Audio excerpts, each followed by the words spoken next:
It looks like on average in 2023, the average CO for the BOP made $57,000. So now we're talking about potentially up to a 25% cut in that. Now let's transpose that with what they don't want to talk about is what we did last week, which was reconciliation, where in their bill, they decided that they wanted to add this big number as an increase for bonuses for ICE agents. Stop what you're doing. Jim Jordan just walked onto the House floor expecting an easy win, but he forgot one crucial detail. He was facing Jasmine Crockett. We have the full breakdown of the moment she completely dismantled Trump's ridiculous fantasy crime policy. If you love seeing bad faith arguments get shredded, this is the video you need to watch right now. Staff shortages. Maybe if there weren't 24,000 federal inmates who are not U.S. citizens, maybe we wouldn't have a staff shortage. Maybe if the administration before this one hadn't just released into the country people who came here illegally and actually detained them, they wouldn't have committed some of these crimes and wouldn't be in federal prison. You think maybe that would help with the situation on staffing that you all brought up, that the gentleman from New York just raised? Mr. Petrell, I'll start with you. No, I do, sir. And I'm assuming that most of those are under an immigration detainer for when they do come out. I don't know about most of them, but that's a question I'd have too. Do you understand that? Are they under a detainer when they're released, that at least ICE will have the ability to go? They're not just going to be released into the country. That's my assumption, but I do not know those numbers. Mr. Potter, do you know if that's actually the case with these 24,584 Bureau of Prison inmates are not U.S. citizens? You know what percentage that represents of the federal inmate population? No, I do not. 16%. Maybe we wouldn't have a staff shortage if this would have been dealt with in the previous administration. This is something President Trump is trying to deal with going forward. 16%. Do you know if there are detainers for these individuals who would be subject to that currently going on currently, Mr. Potter? No, I don't know. Mr. Wild? I don't know. Mr. Milton? Any idea? No, sir. Well, what we do know is what happened a few years back. I think this goes clear back to the Obama administration. I sent a detainer to the Board of Prisons, or Bureau of Prisons, excuse me, regarding the individual who wound up killing Kate Steinle. So many of you remember this situation. The BOP didn't honor that, instead released this individual to San Francisco, to law enforcement there, who then, to the jurisdiction there, who then released this guy to the streets, who wound up killing Kate Steinle. So I think this is something that we should look at here, this huge part of the population in our federal prison who are not citizens. And again, I appreciate the work. We've known about prison fellowship for forever and the good work you all do. We appreciate the work you're doing with inmates. But I think this is one area where we could make some change. And again, I think the Trump administration is seeking to do that, and certainly not following, well, we're not having near the migrants come to the border now that were coming in the previous administration, but certainly not releasing people into the country like was done before, which then gave the opportunity for this situation to happen with some of these individuals. Any comments on that? Mr. Potter. I think they may help situation, but I think restoring collective bargaining unit rights is an important issue. Treating people like professionals is also important. So do I think it'll solve the staffing problem? I don't think it'll solve the staffing problem. I think there's a systematic issue here. Mm-hmm. And I think when it comes to how you value the people that work there and how they feel valued is what's going to keep them there. Fair enough. Any other thoughts from the rest of the panel? Not, I'll yield my time back.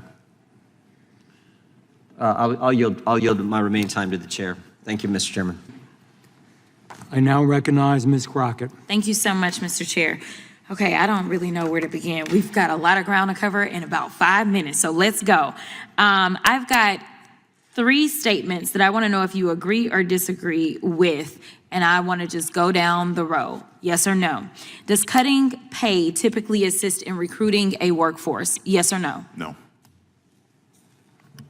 No. Generally, no. No.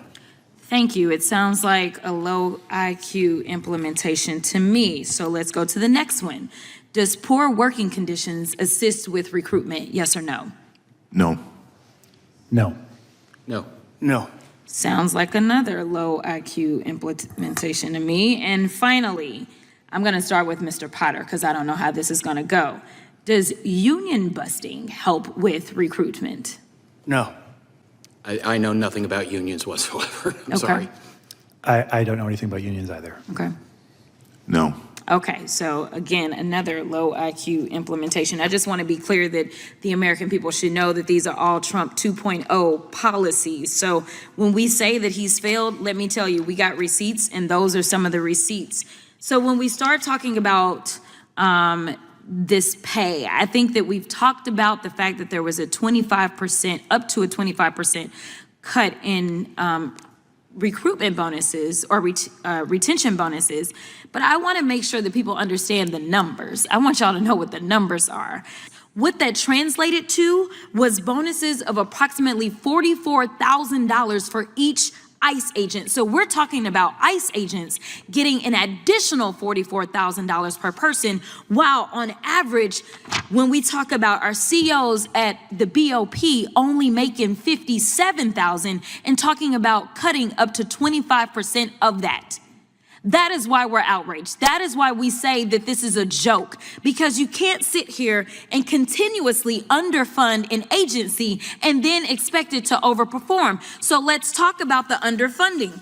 We have talked about immigration for a reason, not because we think that it makes sense to just talk about immigration all day, every day. It seems like our colleagues on the other side of the aisle want to do it, but it is relevant to this conversation. You know why? Because according to this particular document from The Guardian, it says, as it relates to a partnership between BOP and ICE, two agencies that have generally operated separately, means people accused of civil immigration violations are being imprisoned in harsh environments of the federal penitentiaries run by prison guards. Right now, I believe that the number was, the most recent number that I had was that they had approximately 700 persons that were being held for ICE within the Bureau of Prisons. And guess what?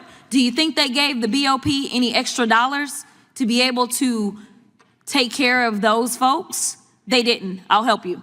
It says Congress provided no increase to the BOP's salaries and expenses account in fiscal year 2024, despite the staffing crisis that has been linked to prisoner deaths and a cascade of operational problems at the agency. So, we talked about rape, so let me get to rape. It seems like it's a bit of hypocrisy, but that's not anything new, to say that you want to protect victims of rape and sexual assault and then allow Trump to gut funding for the Prison Rape Elimination Act Resource Center, a center that trains prison sexual assault auditors, tracks the results of the Prison Rape Elimination Act investigations, and provides resources to imprisoned sexual abuse survivors. So my question is, and I ask everyone if you can answer, can we all agree that rape and assault of prisoners is vile and completely unacceptable? I agree. I agree. Of course. Absolutely. Thank you so much. And the last thing that I'll say is that according to the BOP, there have been a total of 2 individuals that have received gender-affirming surgery while in BOP custody. There have been a total of 4 that were referred, 4 others that were referred and were determined to be medically ineligible. So we're gonna have all this talk and all these fights about trans folk, and we're talking about literally 2 surgeries. I'll yield. That wasn't just a debate. That was a masterclass in holding power accountable. Jim Jordan left speechless. If you are tired of the political theater and want to support representatives who fight back, smash that like button right now. Don't forget to subscribe and tell me, what specific part of Trump's crime policy did Crockett expose most effectively? Let's discuss below.